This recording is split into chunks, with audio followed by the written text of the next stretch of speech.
देशभक्ति की भावना के साथ खानका पीर दमड़िया शाह के अलग अलग शाखाओं में स्वतंत्रता दिवस समारोह का आयोजन किया गया। आज़ादी की 75वीं वर्षगांठ के मौके पर पीर दमड़िया शाह मदरसा और खानका पीर दमड़िया शाह के पूर्वजों के पुराने घर पूर्णिया जिला स्थित इटहरी गांव में झंडोत्तोलन किया गया और तिरंगे को सलामी दी गई। सामाजिक एकता, भाईचारा और मानवता के पक्षधर खानका पीर दमड़िया शाह के 15वें सजादा नसीब सैयद शाह इनायत हुसैन वक्त संख्या 159 के मुतवल्ली सैयद शाह फखरे आलम हसन ने मदरसा पीर दमड़िया शाह में झंडोत्तोलन किया। इस राष्ट्रीय उत्सव पर पीर दमड़िया शाह मदरसा में स्वतंत्रता दिवस को लेकर बच्चों के साथ शिक्षक में भी खासा उत्साह दिखा। मदरसे में राष्ट्रगान गाकर तिरंगे को सलामी दी गई। सैयद शाह फखरे आलम हसन ने इस पावन अवसर पर बच्चों को संबोधित कर देशभक्ति और राष्ट्र प्रेम के प्रति जागरूक किया।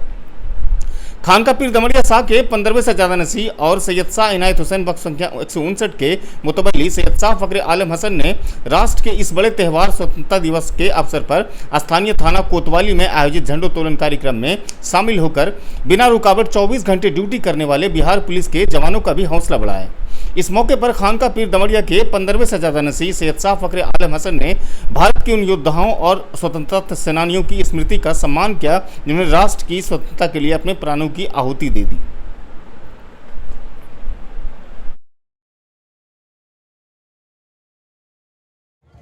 और देशवासियों, आज हम सब के लिए बड़ी ही खुशी और फख्र का, गर्व का दिन है।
सबसे ऊंचा हमसाया आसमां का, पर्वत सबसे ऊंचा हमसाया आसमां का, भूषण करी हमारा, भूषण करी हमारा, वो पास हमारा सारे जहां से अच्छा हिंदू सिता।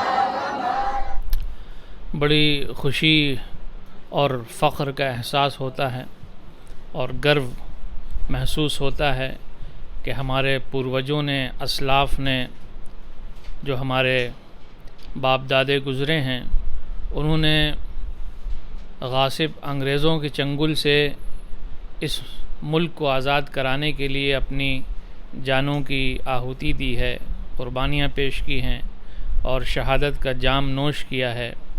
और न जाने कितने हज़ारों लाखों लोग इस आज़ादी को दिलाने के लिए क़ुर्बान किए गए हैं। यकीनन आज का दिन हम सब के लिए बड़ा ही फ़ख्र का दिन है।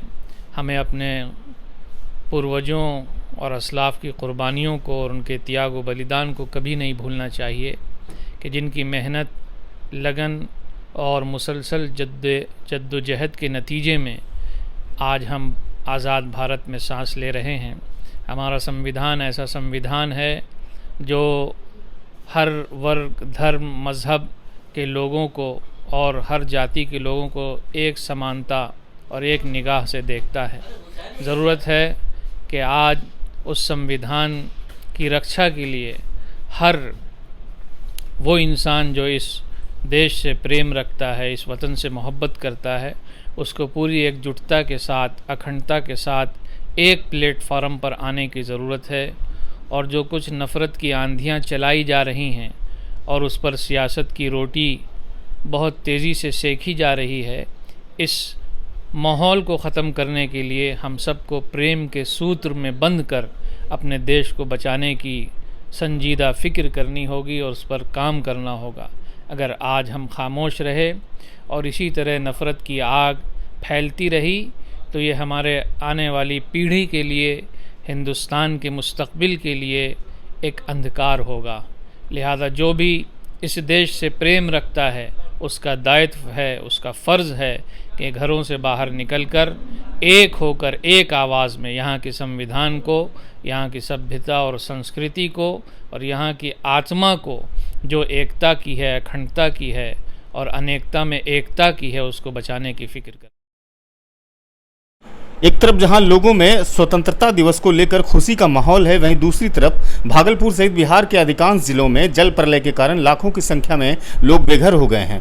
बाढ़ से विस्थापित भागलपुर की लाखों की आबादी इन दिनों शहर के कई जगहों पर शरण लिए हुए हैं, जिनके सामने खाद्यान्न सामग्री की समस्या सबसे ज़्यादा उत्पन्न हुई है।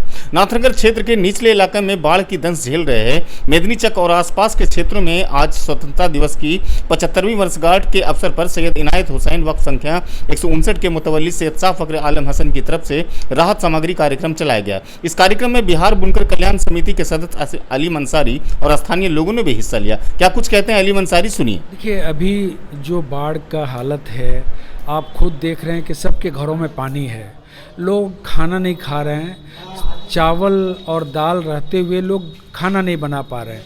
ऐसे हालत में जो दमड़िया पीर के तरफ से ये जो अनाज दिया जा रहा है, चूड़ा दिया जा रहा है या सूखा अनाज दिया जा रहा है, ये बहुत बड़े काबिल तारीफ़ है। और जो लोग भी खा करके शुक्र अल्हम्दुलिल्लाह करेंगे वो कहीं ना कहीं उनकी दुआएं उनको लगेगी।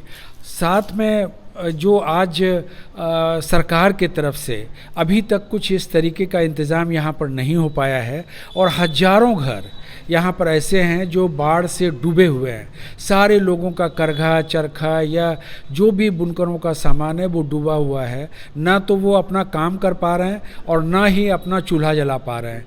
ऐसे में अगर कहीं से मदद हो तो ये बहुत बड़ी बात है। अभी तक सरकार के तरफ से किसी तरह का कोई मदद नहीं मिला। लोग भूखे नंगे सड़क पर हैं, घर का चूल्हा बुझा हुआ है। इतना सा वक्फ की तरफ से जो इमदाद मिल रहा है, बहुत लोगों को राहत मिलेगा। ये जो इस अनाज से लोग खाना खाएंगे और अल्लाह का शुक्र अदा करेंगे, इससे खानका का और नाम आगे बढ़ेगा।